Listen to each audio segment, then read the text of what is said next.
This is day 3 of the 2019 Palm Springs Bible School. Our second period teacher is Brother John Pople. His general subject is the King Who Fell. Today's topic is lilies, myrrh, and doves. Brother John, please. It's Wednesday. It's a wonderful Wednesday. I'm not just saying that to try and rebut Duncan, but it is a wonderful day today. Got up and straight away saw the clouds had gone, and it's a blue sky and sunshine. I know it seems a little cheap to be celebrating just the weather. We've got much more important things to celebrate, but I still do enjoy a nice sunny day. Being brought up under eternal cloudy skies, it's going to happen. Still haven't got over the joy of seeing sunshine and a blue sky. We have a wonderful set of scriptural studies to explore, both in Brother Shane's talk and myself. Also, England are playing cricket today, so it's a very good day. And they've made a monstrous 418 for 6. Means nothing to any of you, does it? It's a good. Duncan gets it, all right. And that's unusual for them to do so well, so it's nice to. But just in case I'm too discombobulated by unusual things, I gain the heartwarming consistency that in the eternal battle between technology and Brother Shane, consistent results are forthcoming. Anyway. Let's stop the nonsense. Let's get started. We're back in the song. Today, we're going to look at the symbols, and we're going to just jump straight in. Symbols are difficult because obviously there's some sense of ambiguity. The skeptic will sit and think, well, you'll just pick interpretations that fit what you want to say, and it'll all run smoothly for you. And certainly there are expositors where you suspect that that's pretty much what's happened. But I am really interested, and I'm sure you are too, I'm really interested in what did God actually want to say? What did God actually mean by selecting the symbols that he did to inspire Solomon to write the song that he wrote? And so what we're going to try and do, as we've done before on the storyline, is let the Bible interpret itself as much as possible. Any meaning that I attribute to a symbol, I will show you the evidence on the screen, and you will judge for yourself whether that is fair or whether I've tried to spin something to my own advantage. I don't want to for myself. I actually want to know what God says. There's some factual stuff that we can't dispute, which is good, gives us a solid rock to build on. And the factual stuff is going to be what the main symbols are. The main symbols will be the ones that are used most frequently. That we can't dispute. That we can all agree on. Which ones show up the most frequently? Let's jump in, and there you go. The most common symbol in the entirety of the song is a lily, or lilies. In fact, more than half of any mention in the Bible of a lily is in the Song of Songs. And remember that the Song of Songs is a tiny proportion of the Bible, less than 1%. In fact, and I have 140 times there springs up. What does that number mean? This is again a little bit more for the nerds, I suppose.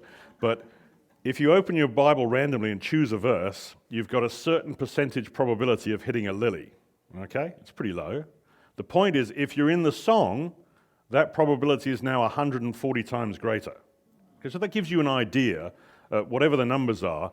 So in a way, in a frequency sense, you can say there's 140 times more lilies in the song than in the Bible outside of the song. Okay, does that make sense? For myrrh is the second most common symbol, and that's about 100 times more common inside the song than in the Bible outside of the song. About 40% of all mentions of myrrh in the Bible are in this tiny book, the song.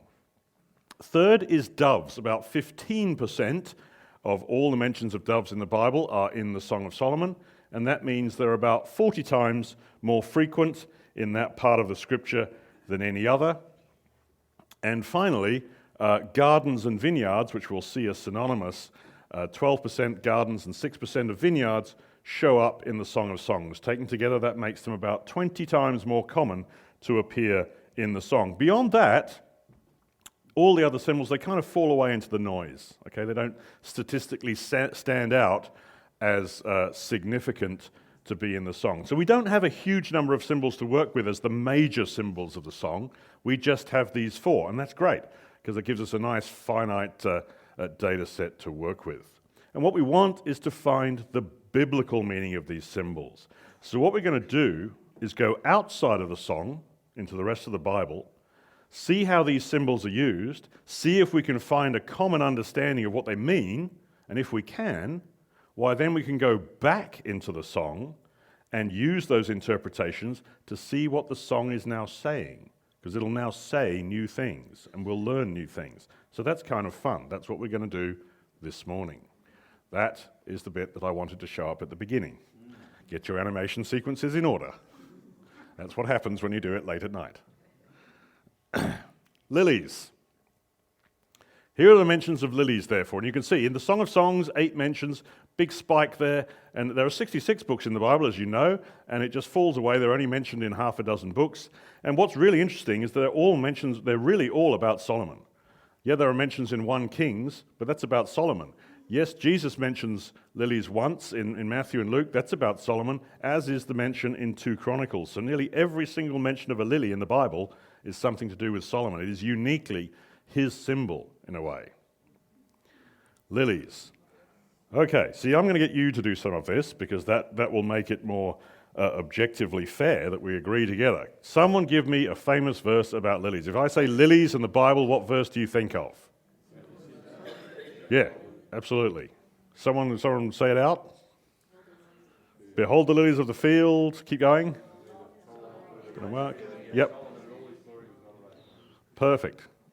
Consider the lilies of the field, how they grow. They don't work, and yet I say to you, says Jesus, that even Solomon, in all his glory, was not arrayed like one of these. So Jesus was minded to speak of Solomon when referencing lilies, and we know he was totally in harmony and resonance with God the Father, so it seems to be a very valid association.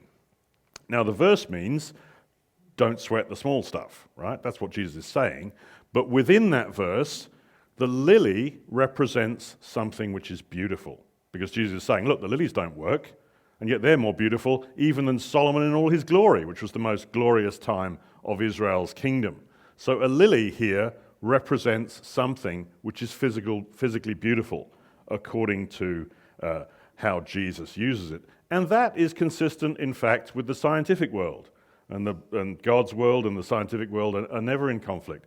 The scientific function of a flower is to attract by visual appearance. And the idea is that it will pull in birds or insects or whatever's required with some reward and some visual attraction, and thereby the animal will unwittingly play an important part in the reproduction of the actual varietal plant, and the plant will survive and continue. So, lily, beauty. That's nice and easy. Myrrh. These are going to get more difficult. Myrrh is still relatively straightforward. There's the uses in the whole Bible. You can see the information for yourself. And myrrh is clearly that huge spike saying it belongs in the Song of Songs more than anywhere else. There are mentions in various other books of the Bible, a total of 17 uses in all. Myrrh. What Bible verse springs to mind if I say myrrh? The wise men who came to Jesus at the time of his birth, or came to Jesus' mother, I suppose. So we're kind of agreeing together. This is good. The wise men bowed down and worshipped Jesus. They opened their treasures and they presented him with gifts. They gave him gold, they gave him incense, and they gave him myrrh.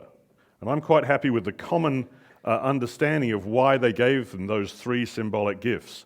Gold, why? To be a king. Incense, why? To be a priest. Myrrh, why?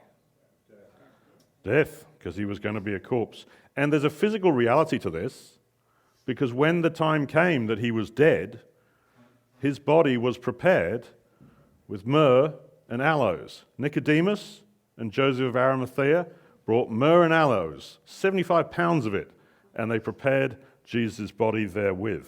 Okay? So myrrh represents what? Death. And I think that's fair. That's something that's not... I'm grateful for the occasions where I can stand on the platform and not say something entirely new and sort of, throw away everything you've ever believed.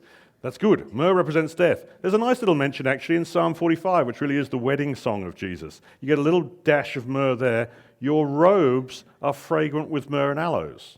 It's the same thing. It's the outer garment. Jesus says in John 10, I am authorized to lay my life down. I'm authorized to take it up again. Like the outer garment, you choose, I'm authorized to cloak myself with death. I'm authorized to take off that cloak and become alive. And I see that very clearly in that beautiful Psalm 45, which really is about the wedding or the bridegroom's song. Just a little bit more on myrrh, because Solomon wrote about it. Solomon wrote about it in Proverbs chapter 7. He wrote about the seductress, and her bed was of myrrh and aloes. Okay? So he said, the woman is herself speaking, I have covered my bed with colored linens from Egypt. I've perfumed it with myrrh and aloes and cinnamon.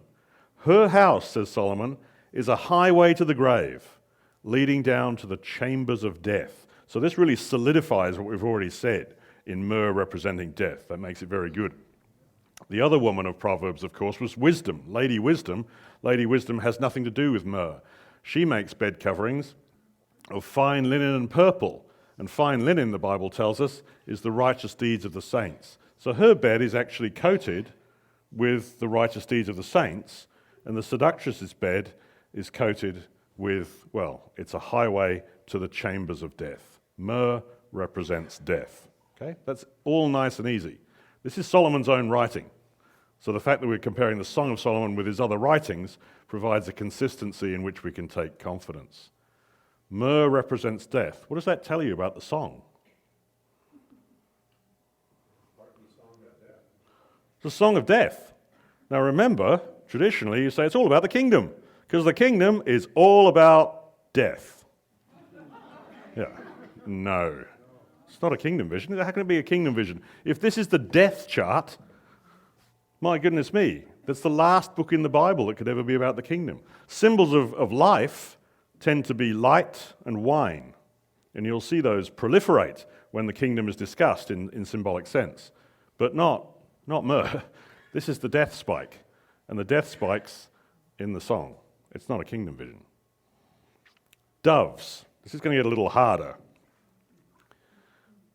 There's the distribution of doves. The Song of Songs is not the first of the 66 books of the Bible. It's second in terms of the frequency of the use of doves. Theoretically, we could turn to Leviticus and start exploring things, but in actual fact, and I think you'd trust this, in Leviticus, the doves that are mentioned aren't symbols. They're real birds, because it's usually in a list of animals required to be sacrificed. Okay? But there's the distribution of the usage of doves, 46 in all. Dove.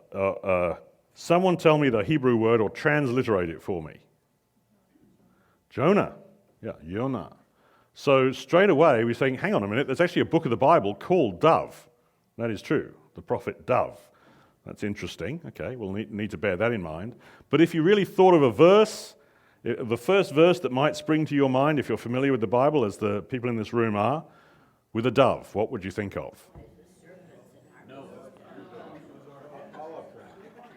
Right, so we have different opinions. This is excellent. I'm very happy, officially.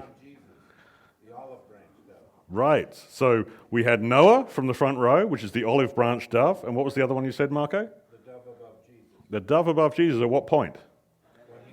Yeah, so there's a few good answers, and that's good, because we'll have all of those.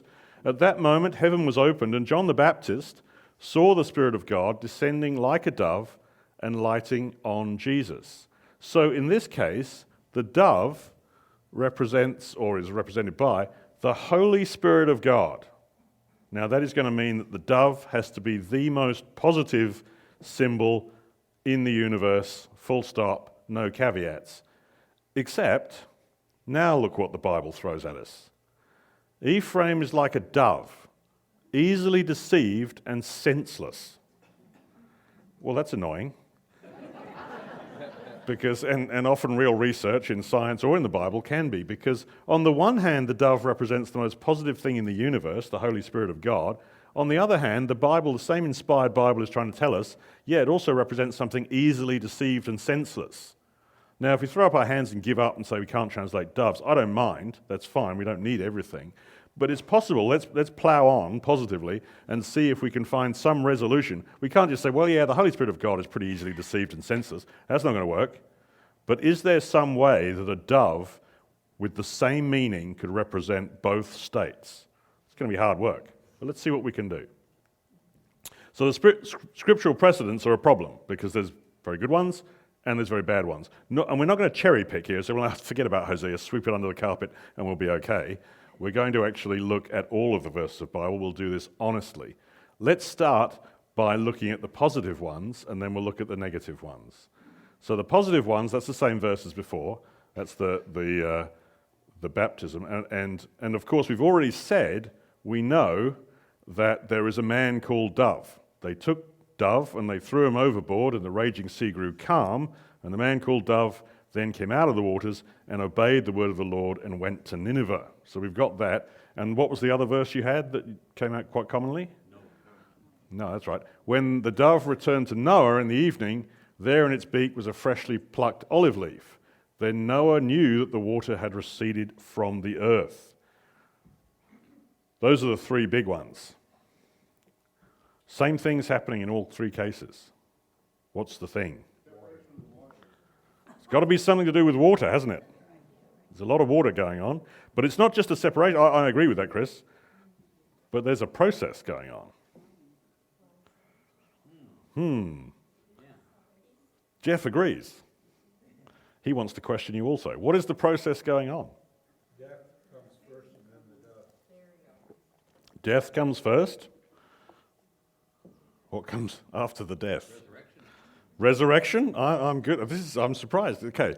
So something, we do a lot of it with water. Baptism. Is that fair? I mean, here's a clue. There's a baptism. What do you think the flood was? It was the baptism, right? It was the baptism of the whole earth. Because the earth was filled with sin, and God said, yuck, grabbed hold of it, dunked it underwater, shook it around a little bit, added some, powder to clean it off, and pulled it back out. And said, there we go, let's start again. That was baptism. I don't feel super strongly, but I tend to believe, therefore, that the flood was global for that reason, because it was the baptism of the earth. If it was only a little bit of water sprinkled in one place, then the earth was christened, which, as the precedental baptism, is rather a poor example. It could be, but, So there's a dove at the baptism of the entire natural creation. The entire planet Earth was baptized, and a dove showed up. What's another way to see Jesus? He is the entire spiritual creation, first fruits thereof. So there's actually a dove at the baptism of the entire spiritual creation. And I think that's why the Holy Spirit showed up as a dove, because it doesn't usually show up as a dove. It shows up 7 other times in Scripture and always as the same thing. What? Fire. So the Holy Spirit departed from its usual presentation as fire and became a dove because it's trying to make the point, there's a baptism going on. Baptism of the whole earth, natural, spiritual.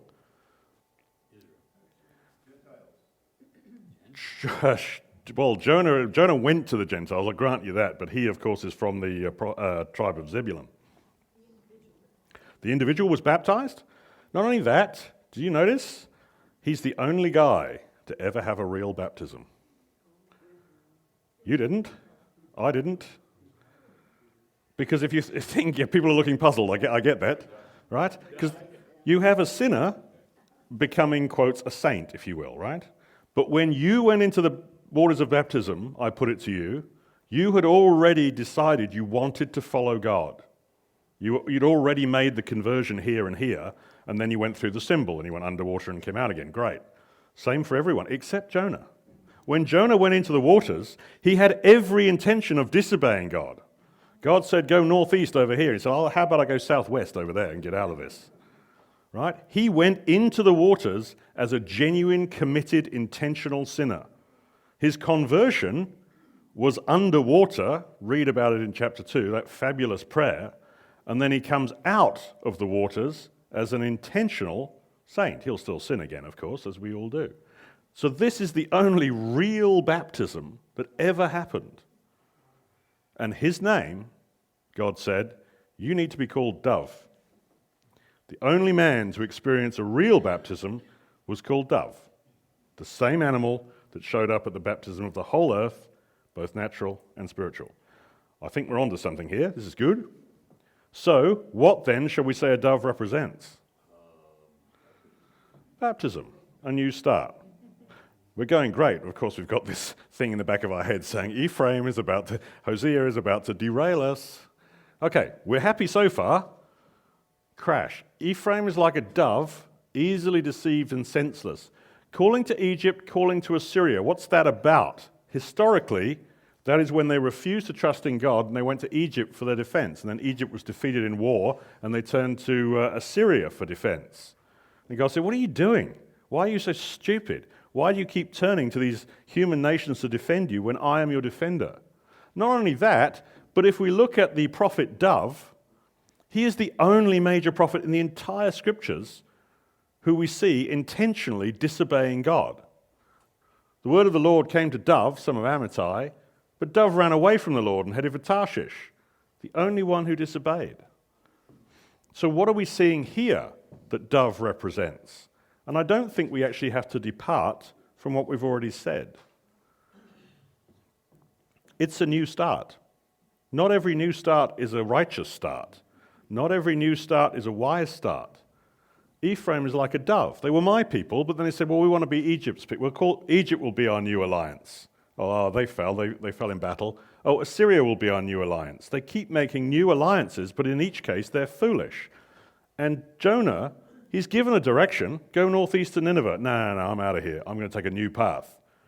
So it's still a new path. It's still a new start, but it shows us new starts can just as easily be wicked as they can be righteous.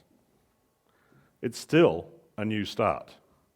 So I'm going to say the dove, you've seen the evidence, decide for yourself, represents a new start. Either a positive way, in a praiseworthy, righteous decision, like baptism, where you turn from death to life, or, equally, a foolish, naive decision, as was mentioned in Hosea, where you reject God, where you were on the right path to start with, and you said, it's going to take a new path over here. And you start moving it away from God. You'll see why this becomes relevant in the life of Solomon, don't you? Because in the song, of course, the bride's new start was that she was called from Lebanon to Israel and a new life potential, if only Solomon had stood up and been the man of God he was supposed to be. But by contrast, Solomon himself had a new start, didn't he? Because he was raised by the greatest Sunday school teacher ever. He had David as his father. And then he said, forget this God stuff. I'm going to indulge myself in hedonism instead. He made a new start, but it was a foolish one. Either way, it's a new start. That's my contention. Finally, vineyards or gardens. What might these represent? Here's the mentions of them first. So the gardens, the Song of Songs is the second most popular. Here's a distribution. There's a lot in Genesis. Vineyards, however, real positive, are in the happy book of Isaiah, quoted a lot in Matthew. The Song of Songs is only the seventh most common book to employ the symbol of a vineyard. And together, they're about 20 times more populous than outside of the song, as we saw. A vineyard, I assert, is where wine grows. I have expertise here. I know this. So what's wine? What does wine represent? Life, ultimately. But what did Jesus say wine represented? Blood. Blood. Jesus himself says so in words you hear probably recited every single Sunday. But I'm not disagreeing with what Bill said and others, because it's just by stages. Wine represents blood. What does blood represent? Life. And that's hammered home in many verses we could look up. We don't need to in the Old Testament. Therefore, if wine represents blood and blood represents life, wine represents, as some of you have already shouted out correctly, represents life. Fine. So what's a vineyard? Well, a vineyard is where wine grows. So a vineyard is where life grows. Do you realize I haven't done any tricks here? This is all Bible supported. Wine, blood, blood to life. So wine is life. So a vineyard is where wine grows. It's where life grows. Where does life grow? In the vineyard. Yes. And back to the top. And round and round. Now, I'm thinking about those who actually passed high school biology. Like a uterus. Well, no, that's right. Inside a woman, is that fair? Bride. A bride. A fertile woman. And so we can see why it makes very good sense for a vineyard, where the symbol of life will grow, to be represented by the place where that will grow, inside a fertile woman, not inside a female child, not inside necessarily a grandmother, but inside the fertile woman, inside the bride. And God, of course, uses that metaphor himself. We can read about it in Isaiah. He refers to his own bride with the vineyard metaphor in that beautiful song in Isaiah 5. We don't have time to turn to it, but I think you know that. So there we have our answers. And I hope we've been able to agree together and make them Bible-based, that we can have some confidence that those are what the Bible intends when it uses these metaphors. Lily represents what? Beauty. Oh. Shame. Try and remember, there's no call for that. Try and remember the order of the slides. They're lilies, myrrh, doves, and others. Okay. Lilies represents beauty. Okay. So think now, what I want you to think is, I'm reading the Song of Songs. We haven't been to the song recently.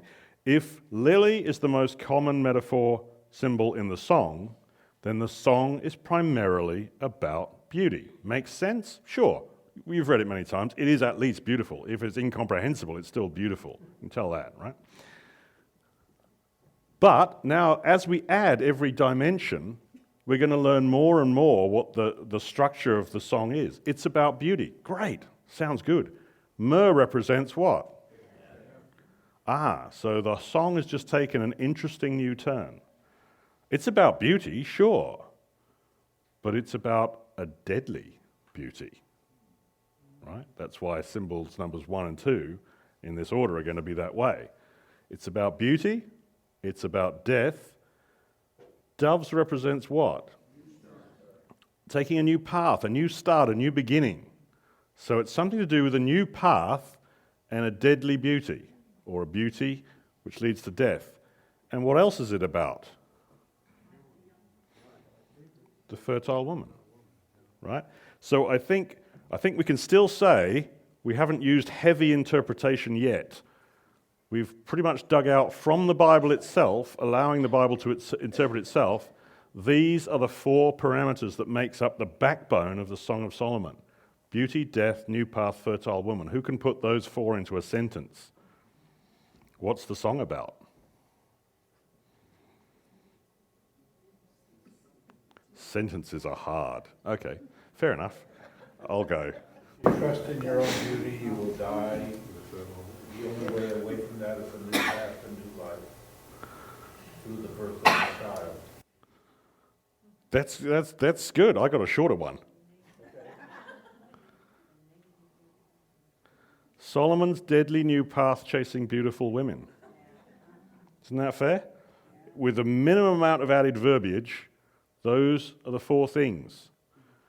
Deadly, myrrh, new path, doves, beautiful, lilies, fertile women, vineyards. There they are.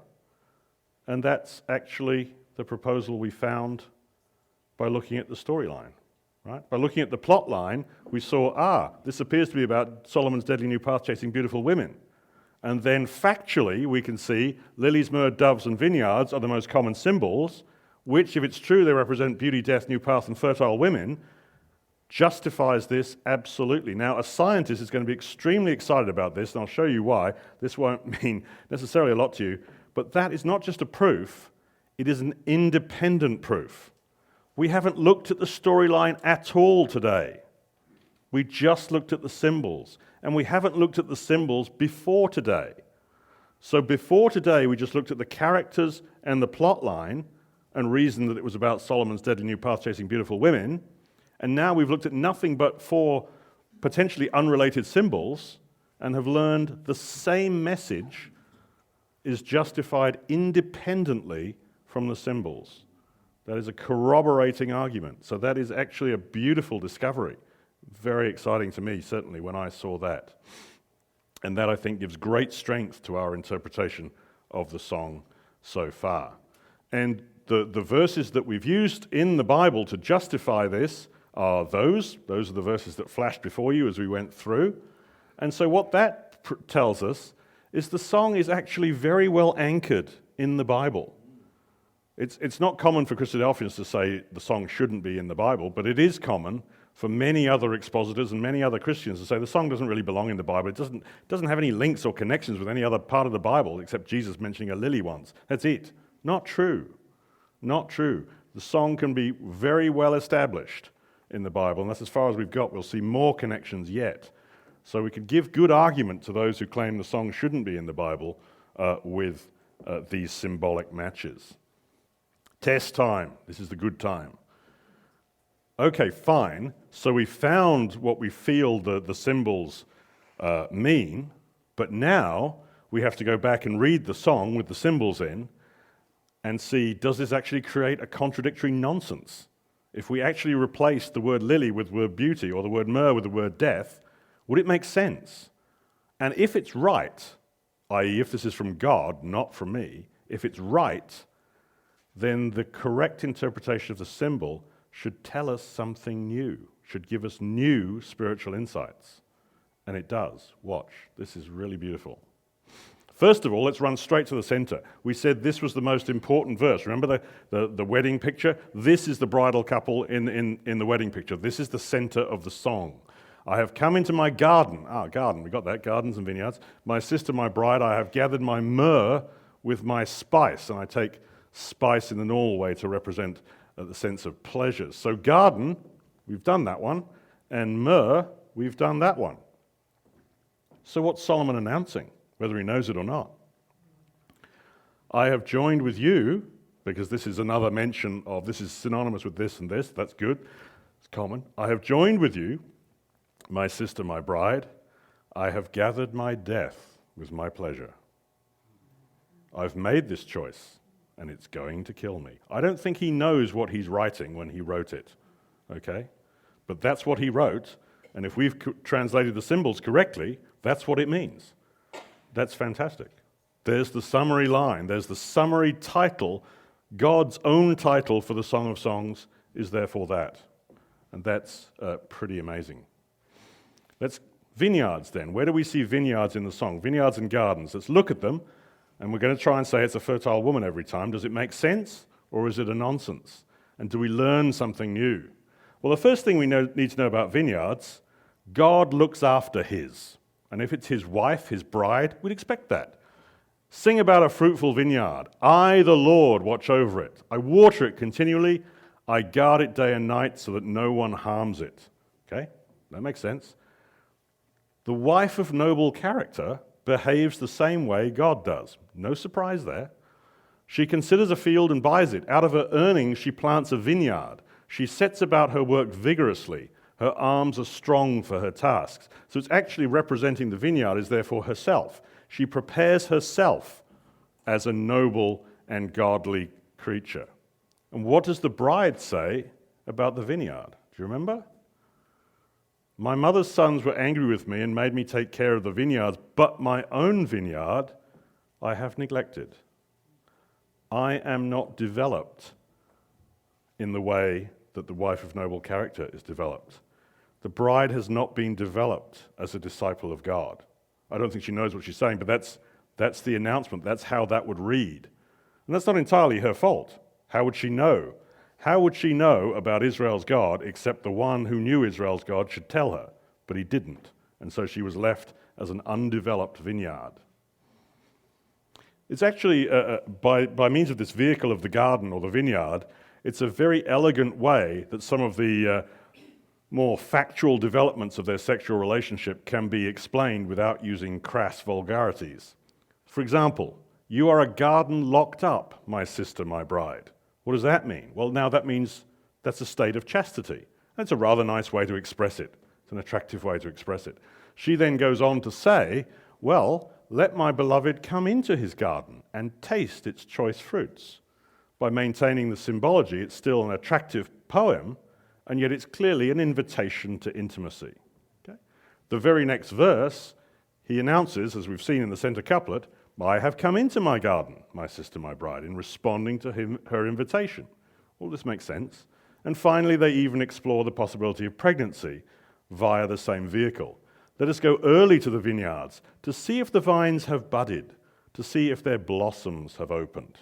It's beautiful, and yet it's all maintaining. So the interpretation we've taken for gardens and vineyards is sensible. It doesn't contradict the song, it adds to its beauty. This doesn't teach us any great new spiritual insight, though. But this does. Solomon had a vineyard at Baal Hamon. It's not a real place, doesn't exist anywhere. He leased the vineyard to keepers, etc. My own vineyard is before me, she says. You, O Solomon, may have 1,000. What an interesting piece of prophecy she's just uttered. How many partners has he got at the moment in the song? 140. But she says, well, at this rate, you might end up with 1,000. Ha ha. Yes. And Solomon goes on to gather 1,000 spouses, an excess. Solomon had a vineyard at Baal Hamon, one of my favorite expressions now. A vineyard is a fertile woman, we've done that. Baal, of course, is not just a god, he's a false god. And Hamon means plenty or excess. And Solomon ends up gathering, of course, an excess of partners. By the by, as you'd mentioned, of course, it's long since dead, the idea it's a picture of the kingdom, but also, therefore, notice not only does the Song of Songs not mention Yahweh, it does mention Baal. So, total mentions of gods, Yahweh nil, Baal 1. Is that about the kingdom? I don't think so. But we're done with that idea anyway. So what does that mean? False god, excess, fertile woman. Solomon's false god was pursuing an excess of fertile women. Solomon had a vineyard at Baal Hamon. What a beautifully simple way to say exactly that. You're not going to get confused by geography because it's not a real place. Solomon ultimately deified. He made it his life's pursuit, at this stage anyway, to simply get more and more and more women. It was his false god to create an excess for himself of women. Solomon had a vineyard at Baal Hamon, a clause which can't make any sense any other way, but fits absolutely perfectly as a revelation of a spiritual truth, a fact about him and a warning for us, that his sexual addiction or whatever it was a means of a false god which would destroy him. Beautiful. Let's move on to the doves. Your eyes behind your veil are doves, Solomon says. His eyes are like doves by the water streams. So there's a new start going on for each of them. Her new start was moving from Lebanon to Israel. His new start was abandoning Jerusalem to just focus entirely upon her. And the doves are always in the eyes. You have stolen my heart with one glance of your eyes. What triggered their new start was visual, right? He hadn't got, did he really take years to get to know each of these girls? A couple of years for each of these 1,000 women? He would need to live, 3,000 years or so? He would actually be still alive today if he was responsible in his relationships. No. So how then was he attracted to these women? That's all it took. You've stolen my heart. My entire life changes. Now it's all about you. Ooh, there's another one. Right? It was like that. So the doves were always in the eyes. Their new starts in life were triggered by visual attractions. The doves were in the eyes, exactly as the song had always said. So this is really working. This is really working for us. It's good. The lilies. A lily represents physical beauty, we've said. Okay, this one's going to be relatively straightforward, but we will get new spiritual insights. Start with the simple ones. I'm a rose of Sharon, a lily of the valleys. I'm beautiful, she says. I don't see arrogance there at all. It's just, okay, that's a fact. Like a lily among thorns, he replies, I agree. Is my darling among the maidens? She's beautiful. That's fine. Nothing new there. Then we see this. Your two breasts are like two fawns, twin fawns of a gazelle that browse among the lilies. Your navel is a rounded goblet that never lacks blended wine. Your waist is a mound of wheat encircled by lilies. What we notice here is that the lilies are proliferating around the breasts and the navel of the woman, which are the most sexual parts of the body. So that's consistent with our theory, that if it's about physical beauty or physical attraction, that's where we would expect lilies to be proliferating metaphorically, and they are. So no new spiritual insight, but that's a good thumbs up that we're on the right track. My lover is mine, she says, and I am his. He browses amongst the lilies. Now, think about that. He browses amongst the lilies. And that's that sexual verb Hebrew ra'ah that we met in the first talk. Solomon indulged himself with 1,000 women. That's some pretty heavy-duty lily browsing right there. Wouldn't you agree? I think it's fair enough. And again, there it is, encoded in the hidden language of the song. How magical is that to see that just jump right out of us? And there's more. My lover has gone down to his garden. I am my lover and my lover is mine. He browses among the lilies. We've seen that. But these lilies, these pretties, as Solomon would see them, I don't dismiss them in such a way, but Solomon essentially must have done to think so little of them. These lilies caused him to turn his heart from God. He turned from God to their false gods. We know that from history. So these lilies, and these lilies that he loved to browse, were deadly. What does the song say? His lips are like lilies dripping with myrrh. So it told us all along that Solomon's taste for lily browsing was in fact deadly.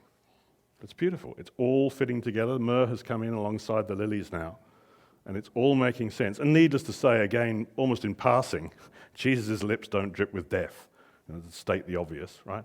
So we're done with that idea anyway. But it's beautiful to see how these symbols are giving us new dimensions and new insights. There's even a little bit more here as we've segued into the myrrh, the final symbol. My lover is to me a sachet of myrrh resting between my breasts. So that's the location. That's where it starts. It started right between her breasts. What's between her breasts? Her heart. It was the love. It was the attraction. Seen on a cheaper level, you could say it was the cleavage, the visual attraction/distraction. Cleavage, heart, I'm happy with both interpretations. That's where the location was for all the start of this death that came. Who is this coming up from the desert like a column of smoke perfumed with myrrh? Column of smoke in the desert, what do you see? What biblical scene are you seeing? Israel in the Exodus. And who's in the column of smoke? And who's Solomon's God becoming? Whatever it is, it's deadly. Now here's what's fascinating. This is really good. This is where the Hebraists kick in. A smoke column in the wilderness is God. This God, therefore, is perfumed with death. The Hebraists insist that she is the column of smoke. And they say, we don't know why, it doesn't make any sense, but it's clear from the grammar that she is the column of smoke. And I love the fact that they're honest enough to say there's no reason why this should be true. But there is reason why this should be true in our interpretation. She is becoming his God, and she is the perfume of death that he is following around. Until the day breaks, he says, and the shadows flee, I will go to the mountains of Myrrh, of Myrrh, and to the hill of incense. I will go to the mountain of death. Solomon spends all night at the mountain of death. Christ himself went to mountains frequently. He pulled away from the crowds, but not for the reasons of death. He went to commune with the Father. Quite the opposite of what Solomon's doing. Let's just look at those 3 verses one more time. A sachet of myrrh, you know what a sachet is, like a tiny little packet of sugar or whatnot. A column of smoke perfumed with myrrh, and a mountain of myrrh. So what's happening to the myrrh? It's growing. And what does myrrh represent? Death is growing in the song. It's a little sachet between her breasts, and before you know it, it's a ruling force in his life. It's so big, it's something a man can't easily even climb. The symbol of death grows, sachet to a column to a mountain. And that brings us to our closing scene. Look at this. My lover thrust his hand through the latch opening. My heart began to pound for him. I arose to open for my lover. Think about what these verses now mean. My hands dripped with myrrh. My fingers with flowing myrrh on the handles of the lock. What picture does that give you? Death is just flowing out from her hands.